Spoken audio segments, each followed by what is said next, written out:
कैसे स्विच करेंगे, आप एप्लीकेशन से जाना ओके। और एप्लीकेशन में मेरे पास होगा मॉडलिंग। मॉडल। ओके। है ना, मॉडलिंग के अंदर हम लोग बनाते हैं, तो अभी मॉडलिंग में देखते हैं इसे।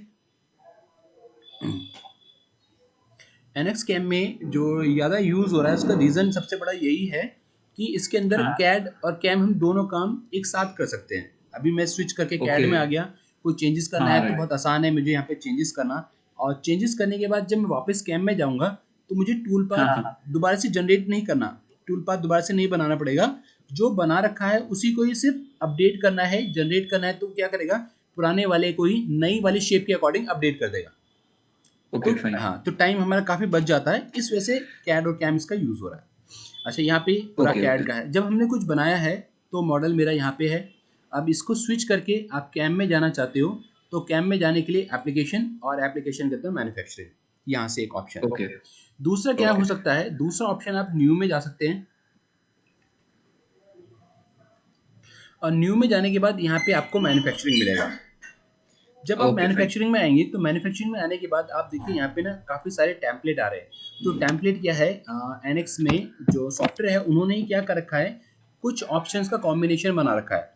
जैसे डाई ओके मोड, जो लोग डाई मोड में काम कर रहे हैं वो डायरेक्टली डाई मोड वाला ऑप्शन खोल सकते हैं। और जो डाई मोड में जनरली यूज होने वाले ऑप्शन है, सिर्फ वही ऑप्शन आपको मिलेंगे डाई मोड में। आपको ओके फाइन। टर्निंग का काम करना है खाली, तो आप टर्निंग ओपन करिए, सिर्फ टर्निंग के ऑप्शन मिलेंगे। आप टर्निंग का वर्क पीस ही टर्निंग में ले जा सकते हो। ओके मशीनरी का कोई ऑप्शन है, मल्टी एक्सेस करना चाहते हैं, टर्न मिल करना चाहते हैं, या फिर नीचे आते हैं तो आपको मशीन भी मिल जाती है। आप चाहते हो ओके मैं 3 एक्सिस सिनेमैटिक मशीन जो है उसके अकॉर्डिंग प्रोग्राम कर रहा हूँ, उसी के अकॉर्डिंग ही मेरा सीएनसी प्रोग्राम भी बन के आना चाहिए, तो आप मशीन को भी इंपोर्ट कर सकते हो। तो ये टेम्पलेट में आपको मशीन भी डायरेक्टली मिलेगी। बाकी में ओके हमें खुद से इंपोर्ट करना पड़ेगा, तो तब आएगी। और जनरल सेटअप इसके अंदर सारे ऑप्शन मिलेंगे, जितने भी होते हैं वो सारे या ऑप्शन यहाँ पे मिलेंगे। ऐसे फिर 4 एक्सेस ओके। मशीन प्रीव्यू आपको मिल रहा है यहाँ पे। और यहाँ पे हाँ हम हाँ जब हाँ। देखेंगे तो मुझे इसके नाम के साथ ही ना मिल जाएगा, ये 4 एक्सेस आ रहा है, ये 4 एक्सेस यहाँ से। अब नीचे जब हम जाएंगे ये सब आ रहा है, 5 एक्सेस तक आ रहा है ना, यहाँ पे बना हुआ आ रहा है सब। तो कौन सा है हाँ यहाँ पे हाँ हमें हाँ। मिल रहा है। ओके अच्छा, तो अभी मैं इनमें से यहाँ से नहीं लेता हूँ, यहाँ से जो जनरली ज़्यादा यूज़ करेंगे वो हम टर्निंग यूज़ करेंगे, ताकि टर्निंग ओके का सेटअप बन के आ जाए। या टर्न मिल जब करेंगे तो टर्न मिल को ले लेंगे। और कोई आप ओके बोलेंगे तो मैं आपको इसमें से कोई एग्जांपल भी लेके दिखा दूंगा, है ना, कैसे करना है, वो हम आगे अभी देखेंगे। अच्छा, जब हम ठीक यहाँ है। पे आते हैं और कैम पे क्लिक करता हूँ मैं, डायरेक्ट वाली अप्रोच में है ना, यहाँ से आप क्लिक करेंगे हाँ डायरेक्टली हाँ। स्विच हो जाएगा। अच्छा, यहाँ पे और उस वाले में डिफरेंस है। जब आप न्यू से लेते हो ना फाइल, तो क्या होता है, एक हाँ हाँ। नई फाइल बनती है। और वो फाइल जो होती है हमारी एक असेंबली की फाइल होती है। यहाँ से अगर मैं कुछ लूंगा तो ये एक नई फाइल ओके। खुलेगी जो कि सेटअप के नाम से होगी। देखिए नाम भी आ रहा है इसका, सेटअप। एक सेटअप हाँ की हाँ फाइल हाँ हाँ। बनेगी जो कि एक असेंबली की होगी फाइल, है ना। तो असेंबली की ओके। फाइल कैसे काम करती है, पार्ट के ऊपर काम करती है। अगर पार्ट है तो असेंबली में आपको दिखेगा, अगर पार्ट नहीं है हाँ हाँ तो हाँ। असेंबली की फाइल डायरेक्टली खोलेंगे तो खाली होगी। ठीक है। बराबर। हाँ, तो बराबर। इसके इसके अंदर क्या है, ये पार्ट वाली फाइल में ही मैं काम कर रहा हूँ, इसमें कोई असेंबली नहीं हो रही है अभी। जो काम मैंने किया है ओके। वो इसी के साथ ही सेव भी हो रहा है। हाँ हाँ सिर्फ हाँ। मैं अगर आपको ये पार्ट की फाइल सेंड करूंगा तो आपको इसके अंदर ओके। टूल पाथ भी मिलेगा। ठीक है, ये टूल पाथ बना हुआ मिलेगा। जबकि सेटअप के हाँ लिए हाँ हाँ। मुझे पार्ट और सेटअप दोनों फाइल भेजनी पड़ेगी, तब आप उसको ओपन कर पाएंगे। ओके ओके ओके ओके यहाँ ओके। पे जब हम आते हैं तो मुझे सबसे पहले यहाँ पे ये नेविगेटर मिलता है। और ये नेविगेटर हम्म। क्या है, ये ऑपरेशन नेविगेटर है। जो भी हम ऑपरेशन करेंगे, जो भी ऑपरेशन परफॉर्म करेंगे, वो यहाँ पे ऐड होता जाएगा। अब इसके अंदर जो हमारा पहले पार्ट नेविगेटर था, जो पार्ट नेविगेटर था वहाँ पे सिर्फ एक ही आता था, है ना। सिर्फ हाँ एक ही हाँ चीज हाँ। आ रही है कि पार्ट नेविगेटर है, जो भी काम करना है मुझे यहीं पे करना पड़ेगा। लेकिन बराबर। हाँ, मैन्युफैक्चरिंग वाले में क्या है, थोड़ा सा चेंज है। इसमें क्या है, कुछ चीजें हमें क्या करनी पड़ेंगी जब हम यहाँ से यूज करेंगे। तो यहाँ पे पहला, यहाँ पे 1 2 3 4 4 मुझे यहाँ पे नेविगेटर मिल रहे हैं, जो कि अलग अलग डिफ्रेंशिएट इन्होंने कर रखे हैं। सबसे पहला है, ये है मेरा प्रोग्राम ऑर्डर। प्रोग्राम ऑर्डर का मतलब है कि आपने जो प्रोग्राम बना रखे हैं उनका आप ऑर्डर कर सकते हो। और प्रोग्राम क्या है, यहाँ पे ये जो फोल्डर बना हुआ है ये मेरा प्रोग्राम है। इस फोल्डर का क्या ओके बेनिफिट है, अगर मैं इस जॉब के ऊपर 5 या 6 ऑपरेशन करता हूँ और मैं चाहता हूँ पूरे 5 या 6 ऑपरेशन का प्रोग्राम एक ही बन के आना चाहिए, तो मुझे एक फोल्डर बना लूंगा मैं और उसके अंदर सारे प्रोग्राम उसके अंदर डाल दूंगा मैंने इसके अंदर डाला, सपोज ड्रैग एंड ड्रॉप आ जाएगा, है ना। 1 मिनट जा रहा है, इसे ड्रैग करिए, पिक करिए और फोल्डर में ड्रॉप कर दिया, फिर से ड्रैग करा और ड्रॉप कर दिया, इस फोल्डर में आ गया। अब अगर मैं इस फोल्डर का प्रोग्राम बनाऊंगा तो दोनों ऑपरेशन के लिए एक ही प्रोग्राम बनेगा। एक दूसरा, इसके अंदर अगर मैं जाता हूं, डबल क्लिक करता हूं, तो यहाँ पे मैं ऑपरेटर के लिए कोई मैसेज भी छोड़ सकता हूं, जो कि ये ऑप्शन आ रहा है, ऑपरेटर मैसेज स्टेटस। आप जो भी ऑपरेटर के लिए मैसेज छोड़ना चाहते हैं वो मैसेज प्रोग्राम में, सीएनसी प्रोग्राम जो जनरेट होके आएगा उसके अंदर सबसे ऊपर वो मैसेज लिखा हुआ आएगा। हमें टूल 10 का यूज करना है, एंड मिल यूज करना है, बॉल मिल यूज करना है, या कोई भी इंफॉर्मेशन जो आप ऑपरेटर के लिए छोड़ना चाहते हो वो यहाँ पे आप टाइप कर सकते हो, वो डायरेक्टली बन के आएगा अगर हम फोल्डर को लेते हैं। दूसरा है यहाँ पे machine tool view. Machine tool view के अंदर आपने कौन कौन से टूल यूज करे हैं, ये टूल है मेरा, इस पर मैं क्लिक करूंगा तो मुझे प्रीव्यूज का हाईलाइट होगा। आपने 5 टूल यूज किए तो 5 टूल यहाँ पे आ रहे होंगे, आपने एक टूल यूज किया तो एक टूल आपको यहाँ पे मिल जाएगा। इसका बेनिफिट क्या है, मेरे को पता है कि मैं सिर्फ टूल के अंदर चेंज करना चाहता हूँ, तो डायरेक्टली आप इसमें मत जाइए ना, आप सीधे टूल वाले में जाइए और टूल वाले को एडिट कर लीजिए, यहाँ से चेंज हो जाएगा टूल में कोई चेंजेस करना चाहते हैं तो, ठीक है। अब इसी का ही तीसरा आता है ये वाला। अच्छा, यहाँ पे एक और चीज बेनिफिट है, यहाँ पे आप जो हमारी सीएनसी मशीन है वो भी ऐड कर सकते हैं, वो इसी में ही आएगी ऊपर यहाँ पे, ठीक है। इंपोर्ट करके जो लानी है 3 एक्सेस की, 4 एक्सेस की, 5 एक्सेस मशीन आप इंपोर्ट करना चाहते हो तो वो इसी वाले नेविगेटर में ही इंपोर्ट आप कर सकते हैं। नेक्स्ट आता है ज्योमेट्री व्यू, जो कि मैं सबसे ज़्यादा यूज़ करता हूँ। ज्योमेट्री व्यू वाला ही मैं इसके अंदर सबसे ज़्यादा यूज़ करता हूँ। तो ज्योमेट्री वाले व्यू में जाएंगे और ज्योमेट्री व्यू के अंदर आपको ज्योमेट्री मिलेगी। सबसे पहले तो एमसीएस आ रहा है, एमसीएस है मशीन कोऑर्डिनेट सिस्टम। मशीन 0 यहाँ पे आ रहा है, ये वाला जो है ये मेरा एमसीएस है। अगर आप कभी भी चेंज करना चाहते हो आप इसे डबल क्लिक करिए और कहाँ पे आप इसे रखना चाहते हैं आप इसे ड्रैग करके, ये हमारा मशीन 0 है, कहीं पे भी लेके जा सकते हैं, ठीक है। ये मेरी पोजीशनिंग आ गई, आपको जहाँ पे भी लगता है वहाँ पे सेट कर लीजिए। ये वही वाला ऑप्शन है जो कि कैड में भी हम यूज़ करते हैं, ठीक है, कोऑर्डिनेट बनाने के लिए वही कोऑर्डिनेट है। एक दूसरा, यहाँ पे अगर आप देखोगे तो मुझे एक ये प्लेन मिल रहा है, ये प्लेन यहाँ पे क्लियरेंस प्लेन के नाम से आ रहा है, ये रहा क्लियरेंस ऑप्शन, प्लेन यूज करें और प्लेन ये आ रहा है। इसका मतलब क्या है, टूल जब हमारा यहाँ पे काम करेगा तो कटिंग करने के बाद टूल इस प्लेन तक रिट्रैक्ट होगा। ये प्लेन हमारा रिट्रैक्ट प्लेन है, कटिंग करेगा, कटिंग करके यहाँ तक उठ के आएगा ऊपर तक, इससे ऊपर नहीं जाएगा। तो टूल को हम क्या करते हैं ना, ऑब्जेक्ट से थोड़ा ऊपर रखते हैं ताकि टकराए ना, है ना, तो वो वाला गैप है ये हमारा क्लियरेंस का ऑप्शन, यहाँ से आप ले सकते हो। इसकी वैल्यू आप चेंज कर सकते हो, अभी 10 आ रही है, मैं 5 रखना चाहता हूँ तो ये 5 हो जाएगा, 10 रखेंगे तो 10 हो जाएगा, ठीक है। अभी मैं इसे चेंज नहीं कर रहा हूँ, मैं यहाँ पे क्लिक करता हूँ तो देखिए ये आ रहा है ऊपर, कहाँ तक आ रहा है, रेड लाइन जो आ रही है, यस सर। ये टूल जो, एक मिनट,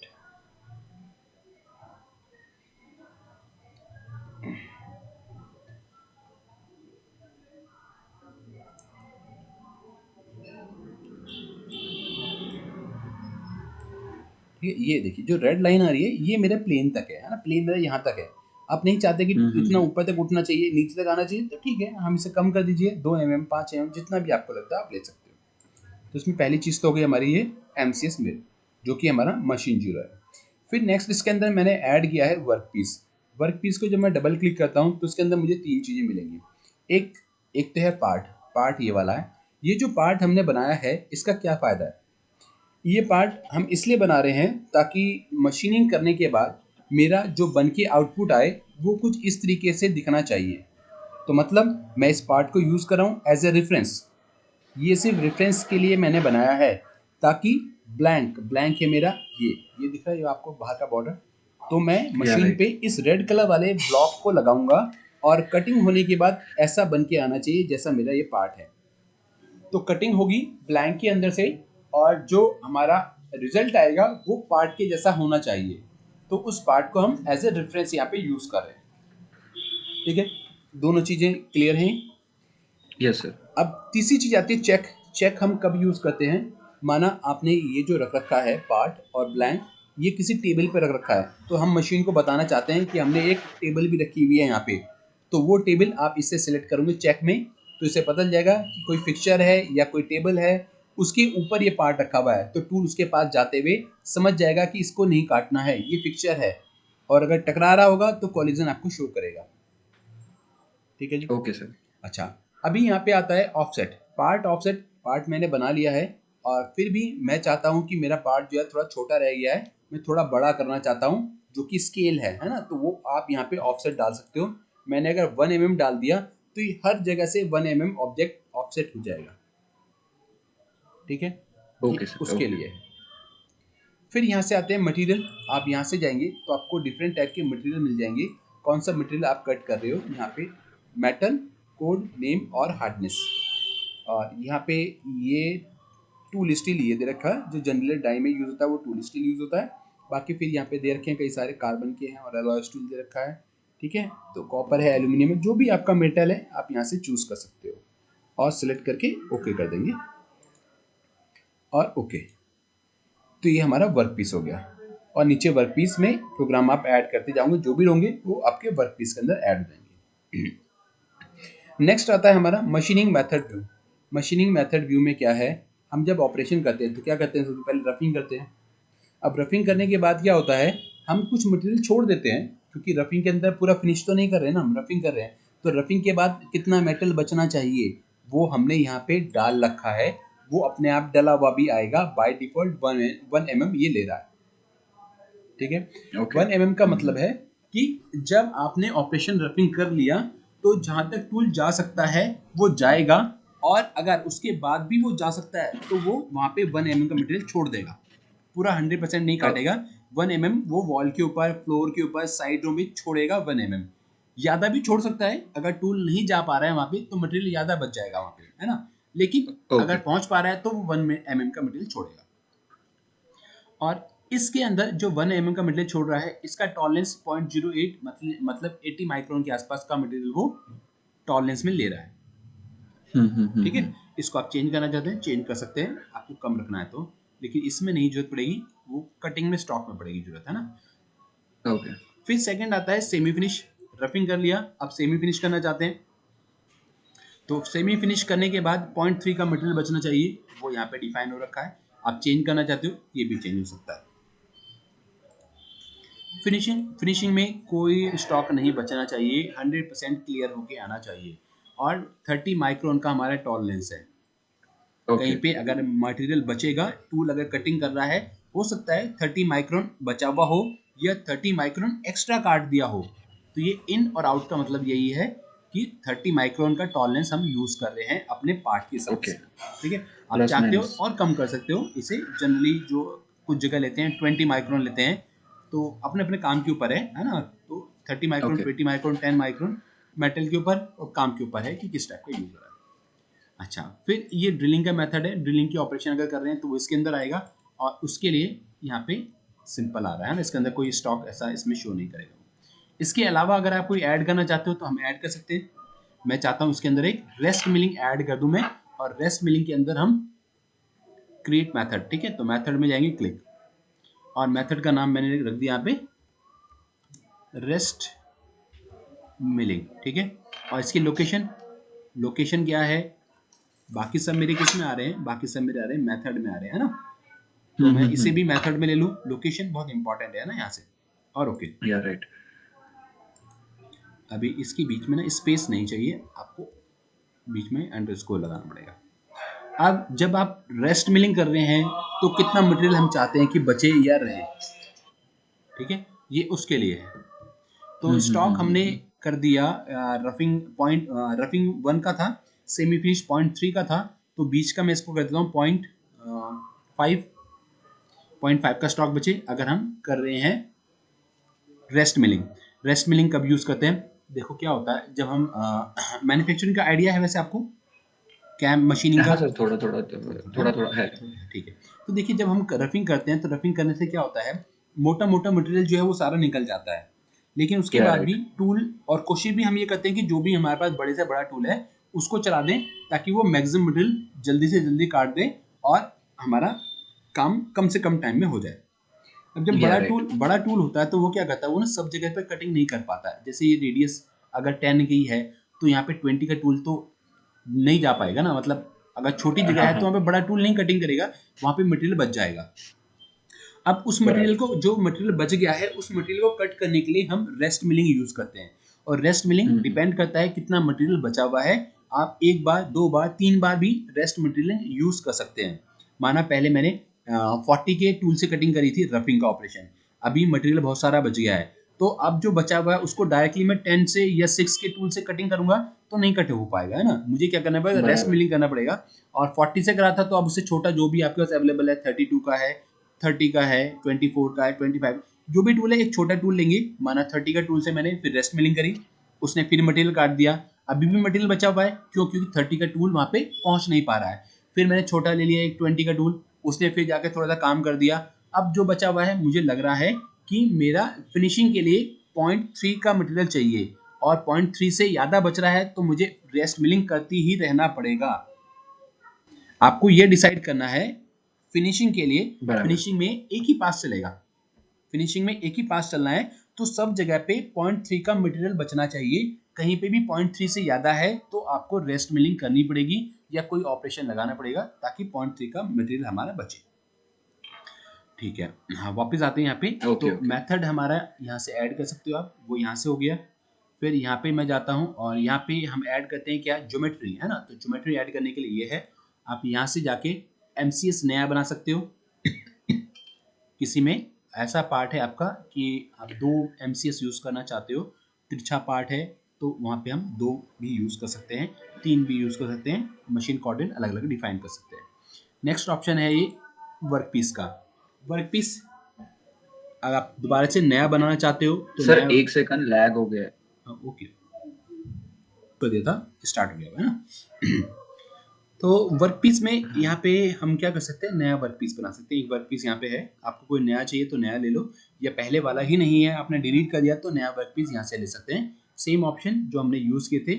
और लोकेशन कहाँ पे चाहिए, MCS मिल के अंदर, जो MCS मिल है इसके अंदर चाहिए तो वर्कपीस, ठीक है। लोकेशन यहाँ से डिफाइन कर सकते हो।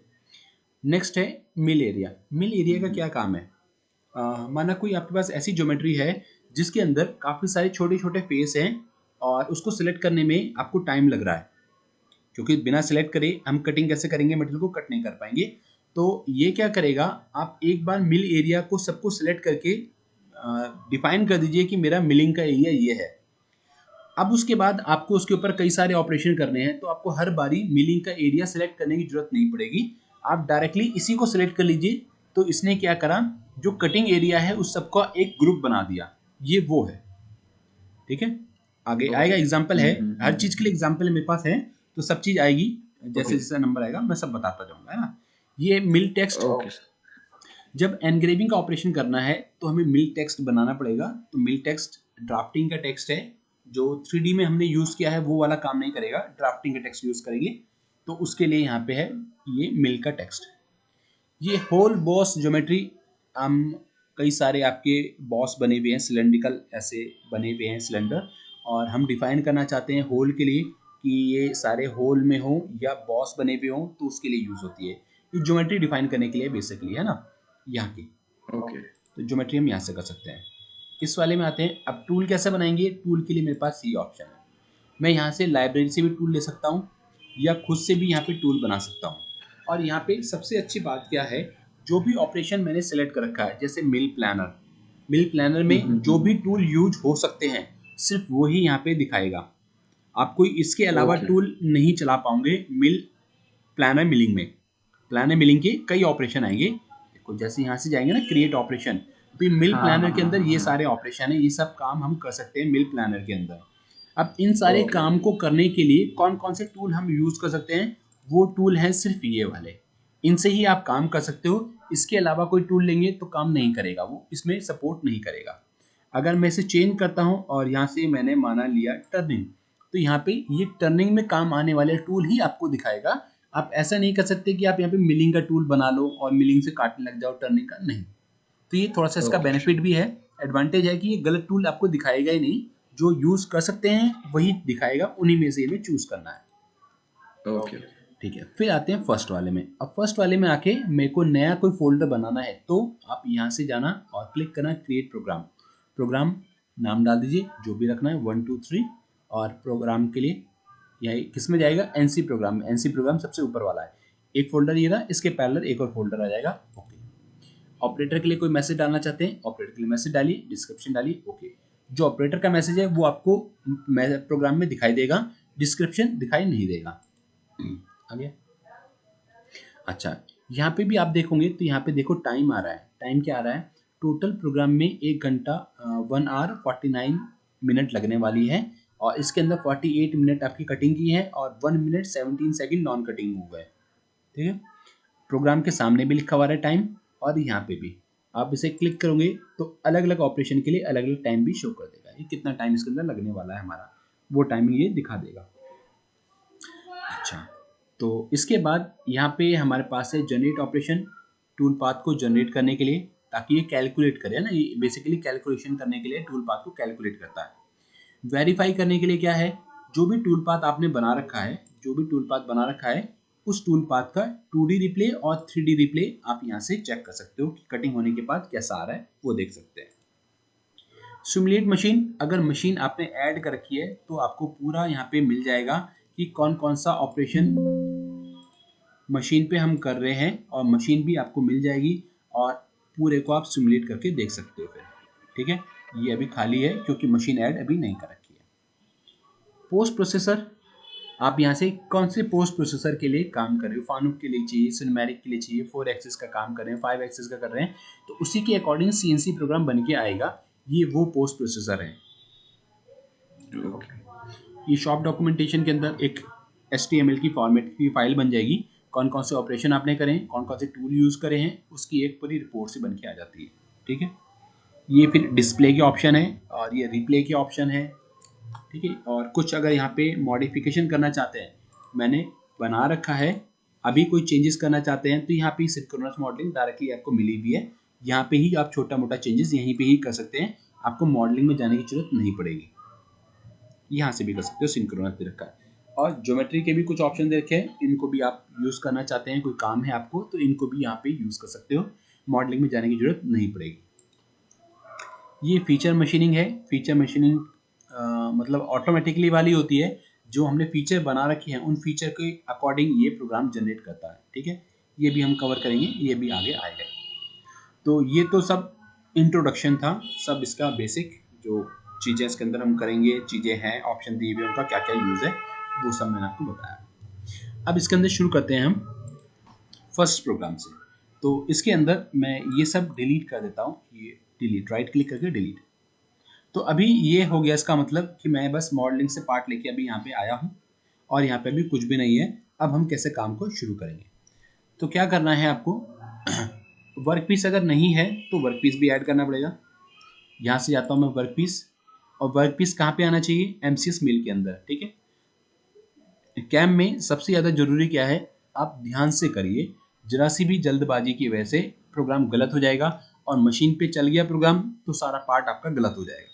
तो इसलिए चीज़ों को हो सके तो चेक करिए हर बारी, और जो चीज़ आपको पता भी है तब भी कोई बात नहीं, आप चेक करो, मुझे पता है मैंने ठीक सेलेक्ट कर रखा है, लेकिन फिर भी आप देखो MCS मिल ही है, हाँ, क्योंकि MCS मिल में काम करना है। और work piece okay. Specify part कौन सा है, तो मैं यहाँ से जाता क्लिक, और मेरा पार्ट है ये वाला, मैंने क्लिक कर दिया, पार्ट आ गया। ओके, फिर ब्लैंक के भी इसके अंदर कुछ ऑप्शन दे रखे हैं, देखेंगे आएंगे आगे। ठीक है, अभी मैं लेता हूँ यहाँ से बाउंडिंग ब्लॉक। बाउंडिंग ब्लॉक क्या करेगा, ऑटोमेटिकली इसके चारों तरफ एक ब्लॉक क्रिएट कर देगा। ये हमारा स्टॉक हो गया है जिसमें से कटिंग हम करने वाले हैं। इसको भी आप चेंज कर सकते हो, ड्रैग करोगे वैल्यू बढ़ जाएगी। स्टॉक माना आप बड़ा लेना चाहते हो, बड़ा ब्लॉक है उसमें से कटिंग करना ही, ठीक है, कर सकते हो। इधर से भी थोड़ा सा बड़ा होना चाहिए आपके पास, ऐसा ही ब्लॉक ऐसा ही है तो आप इसके अकॉर्डिंग भी प्रोग्राम को बना सकते हो। माना बिल्कुल साइज का नहीं लाए, ओवर साइज है आपके पास, तो आप यहाँ से ओवर साइज भी दे सकते हो, अदरवाइज कोई बात नहीं, आप 0 और यहाँ से 0, ये सब 0 0 कर दीजिए, फिट हो जाएगा। ओके, और ओके कर देते हैं। तो मेरा पहला काम हो गया, पार्ट मैंने डिफाइन कर दिया, वर्कपीस बना दिया।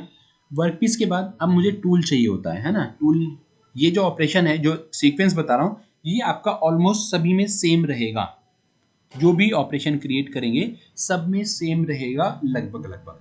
तो पहला काम वर्कपीस डिफाइन करा, और वर्कपीस से भी पहले MCS मिल होता है, MCS मिल सही पोजीशन पे रखा हुआ है, ठीक है, इसलिए मैंने इसे नहीं चेंज किया है, आगे आएगा करेंगे इसे भी। तो वर्क पीस हो गया। वर्क पीस के बाद सेकंड नंबर आप लगाइए टूल का। टूल ऑलरेडी एक है, लेकिन फिर भी मैं दोबारा से ऐड करता हूँ, क्रिएट टूल।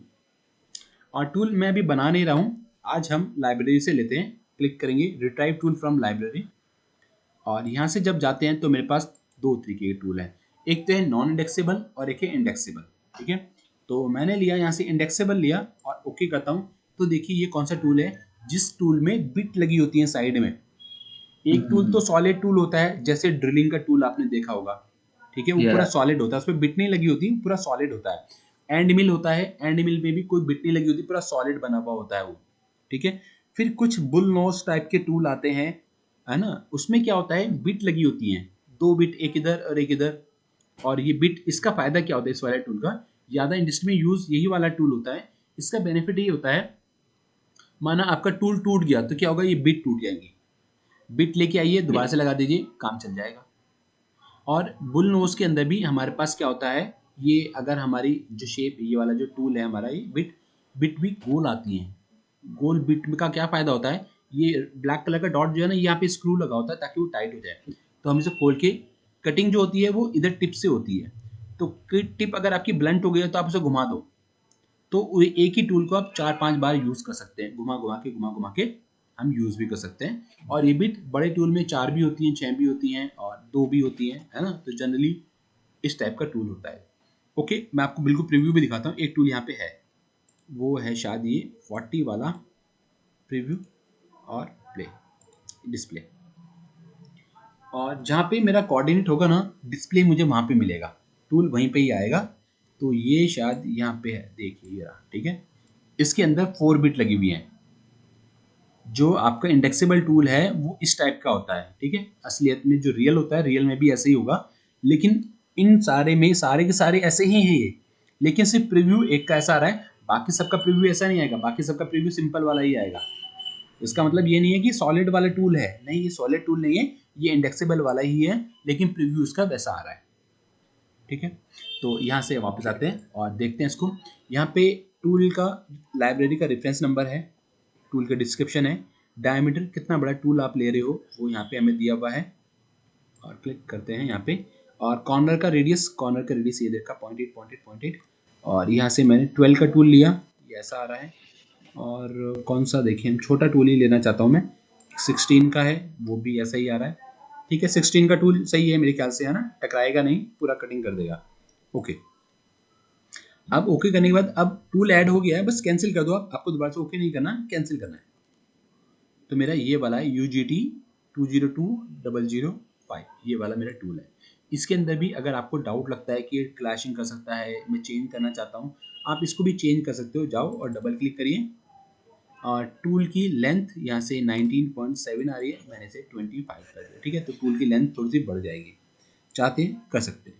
ठीक है, तो टूल हमारा हो गया। अब इसके बाद टूल के बाद नंबर आएगा हमारा ऑपरेशन का, कौन सा ऑपरेशन करना चाहते हैं। अब यहाँ पे प्लानर मिलिंग हम करेंगे, मिल कंटूर करेंगे, मल्टी एक्सिस करेंगे, मल्टी ब्लेड में आपको बताऊंगा, मिल रोटरी करा दूंगा, होल मेकिंग करा दूंगा, टर्निंग करा दूंगा। यहाँ से ऊपर के सारे ऑपरेशन ये मैथ के अंदर जो भी आएंगे सारे हम लोग कर सकते हैं। ठीक है, सब बताऊंगा मैं आपको। सबसे पहले प्लानर मिलिंग। अब प्लानर मिलिंग में क्या है, जो भी सरफेस आपकी फ्लैट है उनके लिए अगर आप काम कर रहे हो, उसके लिए प्रोग्राम जनरेट कर रहे हो, तो प्लानर मिलिंग बाकी सॉफ्टवेयर में 2D की प्रोग्रामिंग जो बोलते हैं वो यहाँ पे प्लानर मिलिंग के नाम से है। मतलब फ्लैट सरफेस, ये फ्लैट है, ये फ्लैट है, ये फ्लैट है, इसलिए मैं इस पे काम कर सकता हूँ। अगर ऊपर से गोल होती तो नहीं काम कर सकता। ठीक है, नहीं काम करेगा, ये ऑपरेशन नहीं चलेगा इसके ऊपर। तो यहाँ पे मिल प्लानर के अंदर जो भी आपकी प्लानर सरफेस है उन पे हम काम कर सकते हैं, उनके लिए ही हमें यूज करना पड़ता है प्लानर मिलिंग। प्लानर मिलिंग लेते हैं। प्लानर मिलिंग के अंदर सबसे पहला जो ऑपरेशन है वो है हमारा ये फ्लोर एंड वॉल।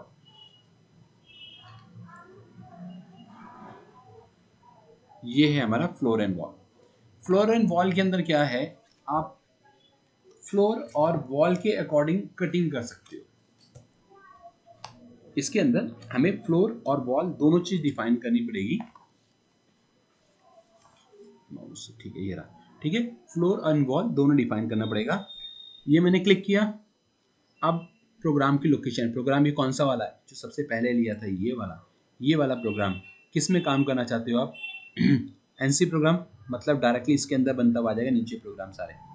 मैं यहाँ से जाता हूँ और अब देखो 1 2 3 मुझे मिल रहा है, क्यों? क्योंकि मैंने ये 1 2 3 बनाया था। फिर यहाँ से टूल में जाते हैं। टूल, मेरे पास दो टूल है, एक तो 8 का है और एक मेरे पास 16 का है। मैंने 16 का टूल सेलेक्ट कर लिया।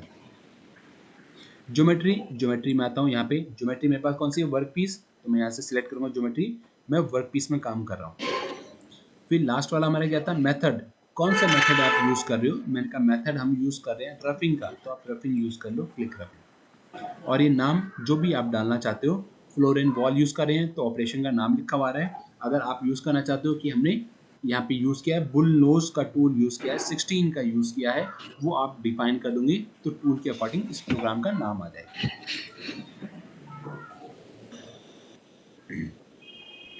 ये विंडो भी हमेशा आएगी और काफ़ी सारे ऑप्शन लगभग सेम ही आएंगे, ठीक है।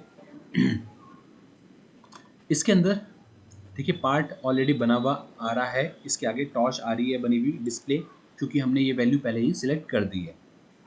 ये चेक है, चेक वही वाला जो कि एडिशनल पिक्चर अगर लगा रखा है तो हमें नहीं चाहिए, तो मैं इसे स्किप कर रहा हूँ।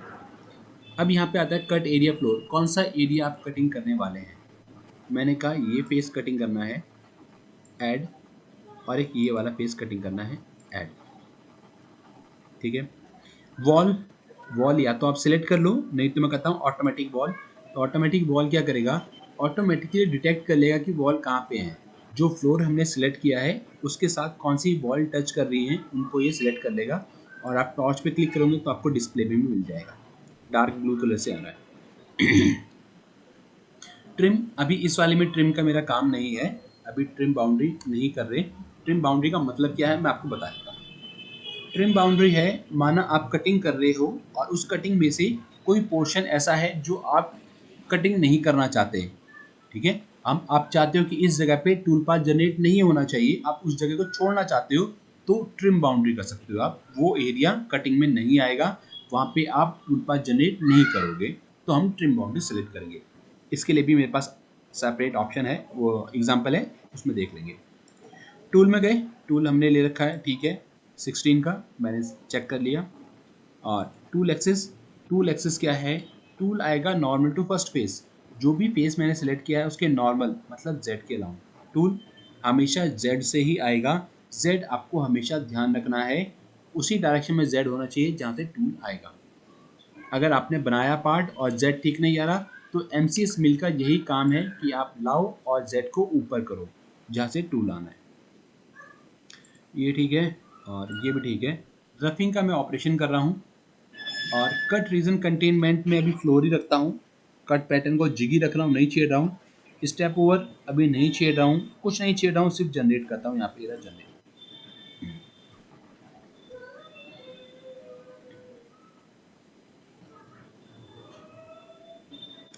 अब ये कुछ इस तरीके से बन के आया है और इसको अगर मैं यहाँ से वेरीफाई से जाता हूँ और 3D वेरिफिकेशन करते हैं और प्ले। अब देखिए कैसे कटिंग हो रहा है। ये स्टॉक था, इसमें से इसने ये कटिंग कर इतना इसने काटा है, बाकी सब ये छोड़ दिया, ये छोड़ दिया, ये छोड़ दिया, ये छोड़ दिया, ठीक है। और दोबारा से देखिए एक बार और, स्पीड थोड़ी स्लो करते हैं। इसने क्या किया, पूरा का पूरा मटेरियल एक ही बार में काट दिया। जो भी मटेरियल की थिकनेस थी, ये 12 mm है, 15 mm है, 10 mm जो भी है, पूरा एक ही बार में कट कर दिया।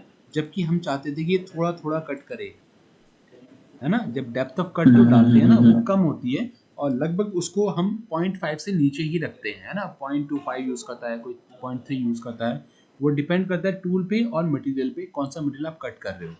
हार्ड मटेरियल होगा तो डेप्थ ऑफ कट और कम करनी पड़ेगी हमें। तो वो डेप्थ ऑफ कट के लिए मुझे इसकी थिकनेस देखनी है कि कितनी है इसकी थिकनेस। तो एनालिसिस में जाएंगे, मेजर डिस्टेंस, और यहाँ से मैं इसकी डिस्टेंस मेजर कर लेता हूँ।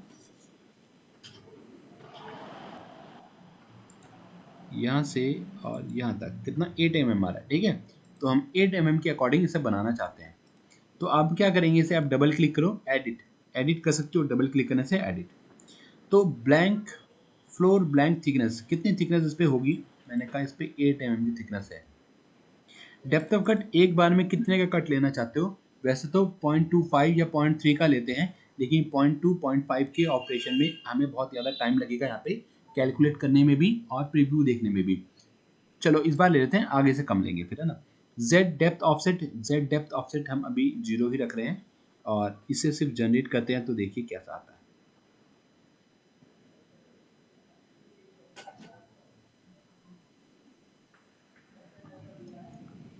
ठीक है, ऐसा कुछ बन के आ गया है। अभी भी इसका प्रीव्यू अगर आप देखोगे ना तो आपको ठीक नहीं लगेगा, क्यों, क्योंकि वो ठीक अभी है ही नहीं। क्लिक करिएगा, ठीक है। 0.25 हर बारी 0.25 ही कटिंग कर रहा है। मैंने इसे स्टॉप करा, मैंने कहा रुको।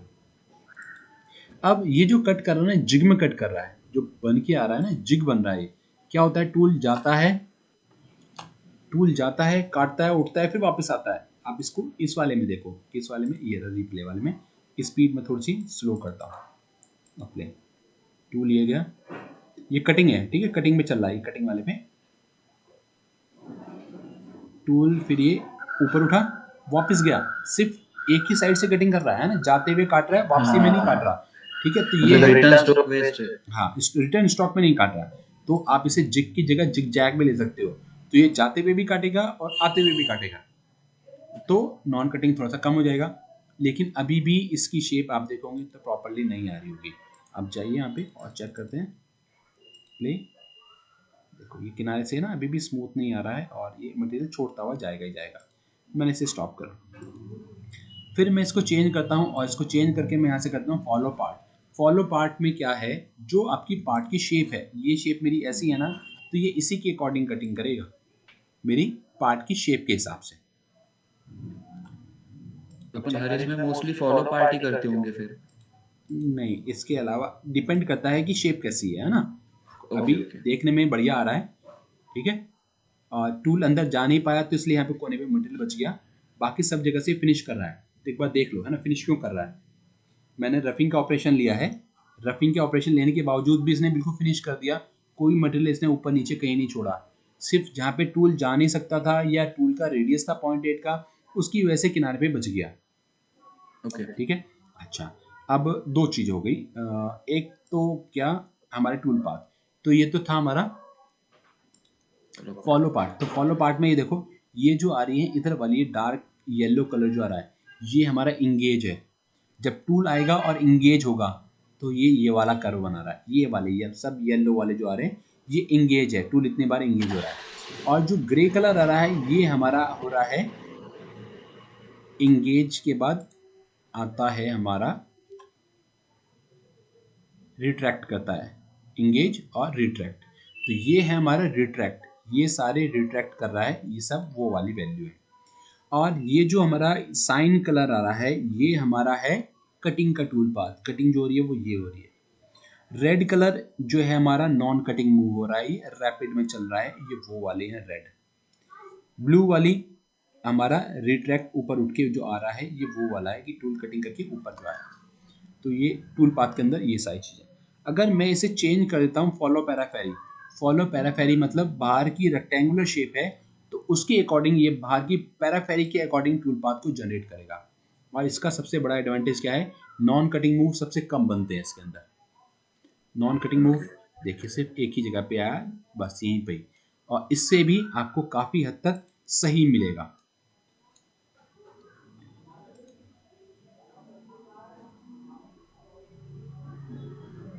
इस वाले में नहीं काम कर पाया है ना, यहाँ पे नहीं है, इधर इधर मुझे इसे छोड़ दिया है।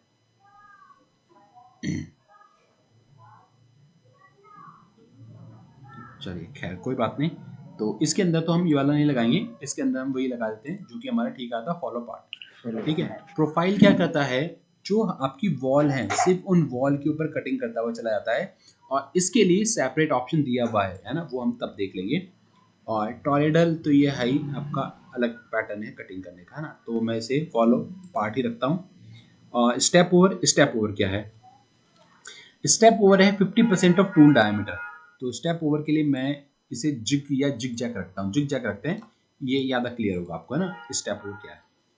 ये चीज़ें रिपीट होंगी, है ना, रिपीट होंगी, इसलिए ही आज पहले वाले लेक्चर में ऑपरेशन कम होगा, चीज़ें ज़्यादा बताने की, है ना। ओके अब ये देखिए स्टेप ओवर कौन सी चीज़ है, ये दोनों जो लाइन आ रही है ना, ये पहली और फिर ये टूल यहाँ से कट करता हुआ फिर इधर की तरफ जब आया है तो ये गैप है हमारा स्टेप ओवर। और ये स्टेप ओवर कितना है, 50% ऑफ टूल डायमीटर, 16 का टूल था तो 8 का, तो ये गैप मेरा 8 आएगा। ठीक है, आप चाहते हो तो आप यहाँ से वैल्यू भी डाल सकते हो, मिलीमीटर में एमएम में वैल्यू भी डाल सकते हो, लेकिन मिलीमीटर में डालने से थोड़ी सी दिक्कत होती है। दिक्कत क्या, माना आपने अभी 16 का यूज़ किया और आपको पता चला कि 16 का टूल तो अवेलेबल है ही नहीं और हमने 10 का यूज़ करने लग गए अब, है ना, तो क्या होगा, ये डिस्टेंस अपने आप ही 10 के टूल के अकॉर्डिंग कम हो जाएगी और 5 हो जाएगी। राइट ठीक है, अगर मैंने यहाँ पे मिलीमीटर ले लिया और मिलीमीटर लेके मैंने 16 के टूल में डाला था 8, जब 16 का टूल ले रहे थे तो मैंने 8 की वैल्यू डाल दी, और जब मैंने बराबर। टूल लिया 10 का तो ये अपने आप 8 की जगह 5 अपने आप नहीं होगी, आपको चेंज करना पड़ेगा।